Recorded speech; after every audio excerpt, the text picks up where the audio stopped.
like I mentioned in Jum'ah, I was in Palestine. I went to Masjid al-Aqsa, alhamdulillah, 2 weeks ago. And I was in Jordan as well, visiting some of the refugee camps with Helping Hand. The last night that I was there, the last few hours, my final interaction on the final night, I left after Fajr from Jordan to come back home. Beautiful, powerful story happened with me. I had finished, some brothers had given me some money to distribute. So a brother took me to different houses of orphans and widows, and I had the honor of hand distributing that money in different small huts and homes, which was a very powerful experience, which I pray Allah gives me and all of you an opportunity to do this many times. It's not tap. You know how we live in a tap era, Google Pay, right? Sadaqah, Google Pay, subhanallah, Udhiyah, Google Pay, and Apple Pay, Zakat, Apple Pay. Like, what's the interaction going on here? Everything is so automated. This is a very beautiful ibadah. You're supposed to feel the pain when you go to an orphan's house, when you go to a widow's house, when you go to someone, subhanAllah, who lost their limbs, when you go to someone who is in desperate situation, and you go wipe their tears off and say, here's my humble little gift to help you in this regard.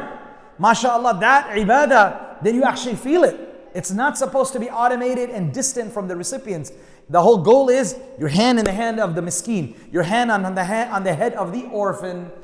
So now, after finishing this experience, the brother dropped me off back at my hotel. It was the last night. I said, let me just walk down the street. The lights are lit up. There's so many stores open. And there was a dessert shop, a very famous Middle Eastern dessert shop, which I hadn't visited.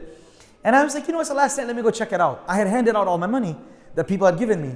I went to that dessert shop. I took out my credit card because I didn't have any cash. And this is a new store that's got a credit card machine. So I said, give me the smallest dessert. And they didn't have anything small. They gave me a Tupperware like this. I'm like, okay. So obviously I can't eat this myself and it's alone. It's 1 a.m. What am I going to do? But khair, we'll figure it out. When I opened my wallet, I found there was $100 left. My own probably personal money that I bought for the journey.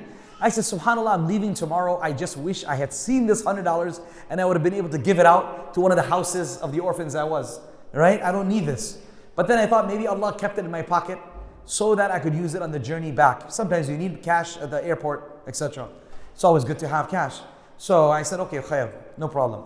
I came out of the store with my little dessert. I haven't even opened it yet. And a lady comes running to me, a sister, maybe in her 50s, begging for help in Arabic, right? Obviously. And I'm like, whoa, slow. What's going on? She was crying. Like, what's up? What's wrong? And she had someone with her, or obviously her son. And he looked very visibly disturbed. She was beyond visibly disturbed. She was a mess, emotional mess, a wreck. And I said, what's happening?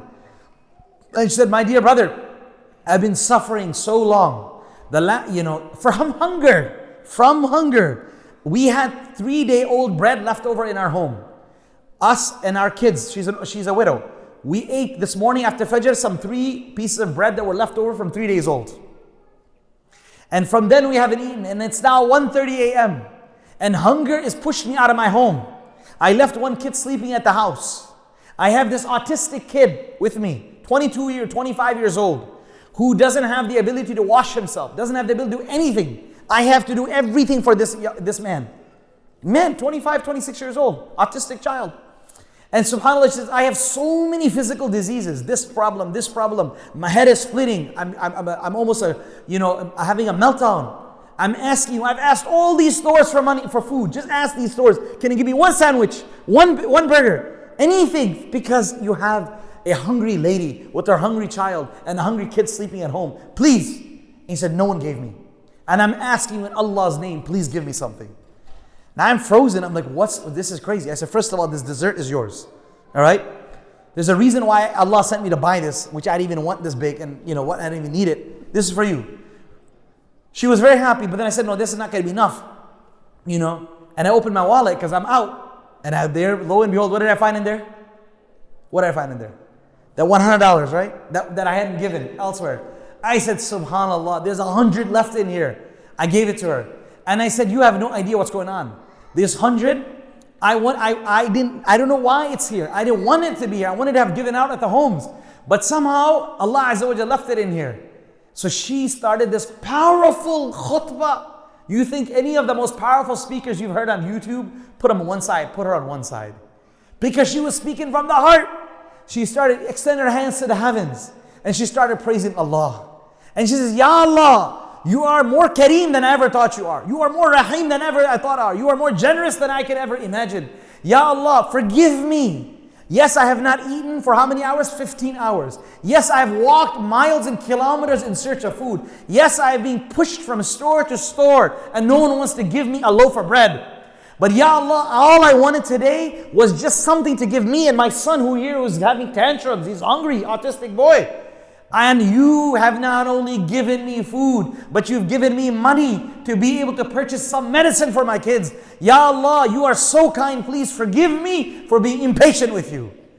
And then she started saying that I made dua. I was crying. She showed me her message. She said, I was crying and I made a video of myself to say, look, no one is opening the door here for me. Everyone is pushing me away. And she said, I was having a meltdown in the corner thing. I said, Ya Allah, send me one Ibn al-Halal. Send me one good man to me. And then she looks at me and she said, listen, at this hour, at 1:30 at night, you are not giving me your dessert, nor are you giving me that $100 in your pocket because you want to. It is Allah who has sent you to me. It is Allah who has put mercy in your heart while He has deprived all of these people to give. Today, Allah made you ensure that you didn't spend that 100 elsewhere and that you have been literally walked right into me. I was crying there and Allah subhanahu wa ta'ala wanted to see how much I will cry. Allah wanted to see how much tadarru', how broken will I be in front of Him.